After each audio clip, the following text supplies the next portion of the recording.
Alright, good morning po sa ating lahat.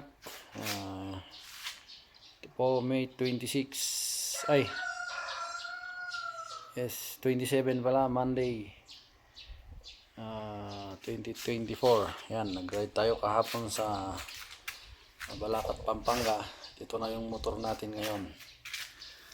Ganito siya kadumi.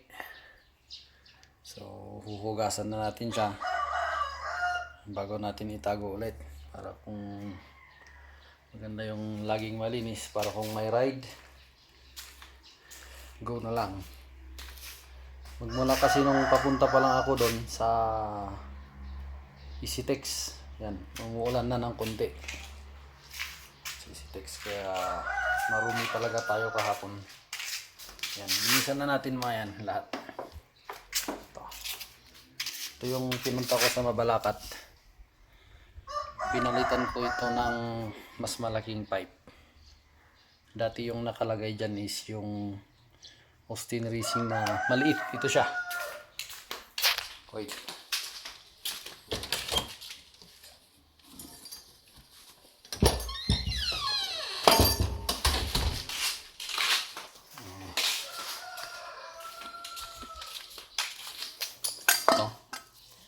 So, itong pipe na to is galing dun sa Z4. Yan, tinanggal ko muna siya kasi nung sinubukan ko mas maganda para sa akin, kasi unang-una mas mahina ang tunog pero mas buo itong Akran na to kasi malaki, at saka pasado siya sa dB meter kahit naka 3000 RPM na, nasa ano lang siya, wala pa, hindi pa umabot ng mga 90 lang ganoon. Pero ito yung laging yung unang nakalagay, maganda yung tunog niya, kaso masyadong maigsi tapos open, so malakas yung mabackfire siya, mabackfire ito. Pero maganda yung tunog niya at malakas talaga. Nagtanong ako sa Remap kung sakali 12,000 pa daw, kaya nag-isip pa ako ng ibang paraan. Yan, ito yung nakalagay. Ngayon itatago na natin to. Tapos nag-order na ako ng isang ganito para yun ang may palit doon sa tinanggal ko na Z4. Yan.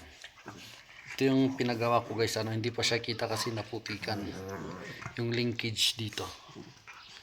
Yan, sa Mabalacat. Super kay Tuto Pipes, shout out. Ang ganda ng gawa nila. Maganda na rin, pwede na rin sa halagang 2.5. okay na yan. Ayan. Since ayoko kasing mag full system, gusto kong i-maintain itong catalytic converter nya, pero deleted yung bread box para environment friendly pa rin tayo kasi may catalytic pa naman siya. Ayan. Okay, so hugasan na natin to guys. Oo nga pala, pag naghuhugas ako ng motor o sasakyan, di ako gumagamit ng mga joy, pang car wash talaga ang ginagamit ko, kasi sa experience ko na rin, maganda talaga yung pang car wash talaga na design para sa sasakyan. Yan. So, kulit nitong mga aso ko. Sign off na. Car wash ko muna siya guys. Yan. Yan. Shout out pala kay Madam Jean Igorota, also known as Amazona Rider. Check nyo yung page niya. Magaling magpatawa yan. So, yun. Bye.